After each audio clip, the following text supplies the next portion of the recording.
So guys, Instagram নিয়ে চলে এসেছে তোমাদের জন্য নতুন একটি সিক্রেট কোড। যে কোডটা ইউজ করে তোমাদের অ্যাকাউন্টে কিছুটা এইরকম করতে হবে। আর এই সিক্রেট কোডটি আমি ভিডিও শেষে দিতে চলেছি। আর ইনস্টাগ্রামে এই সিক্রেট কোডটি কোথায় ইউজ করবে সেই প্রসেসটা আজকের ভিডিওতে আলোচনা করব, তাই ভিডিওটি শেষ পর্যন্ত দেখতে থাকুন। আর চ্যানেলটিতে নতুন হয়ে থাকলে চ্যানেলটিকে সাবস্ক্রাইব করে বেল আইকনটি অল সেট করে দিন। তাহলে বেশি কথা না বাড়িয়ে মোবাইল স্ক্রিন থেকে যাওয়া যাক। সো গাইস, প্রথমে তোমরা ইনস্টাগ্রাম অ্যাপ্লিকেশনটি ওপেন করে নেবে। ওপেন করার পর তোমরা নিজেদের প্রোফাইল আইকনটিতে ক্লিক করবে। ক্লিক করার পরে উপরের 3 লাইনটিতে ক্লিক করবে।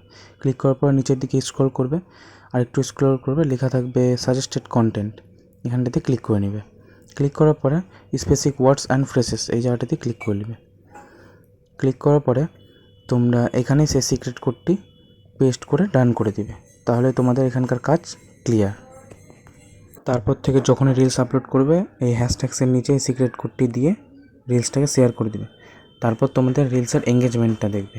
আজকের ভিডিওটা এই পর্যন্ত ছিল। ভিডিওটি ভালো লাগে থাকলে অবশ্যই একটি লাইক করবেন, আর চ্যানেলটিতে নতুন হয়ে থাকলে চ্যানেলটিকে সাবস্ক্রাইব করে বেল আইকনটি অল সেট করে দেবেন। দেখা হচ্ছে পরের ভিডিওতে। এখনকার মতো জয় হিন্দ, বন্দে মাতরম।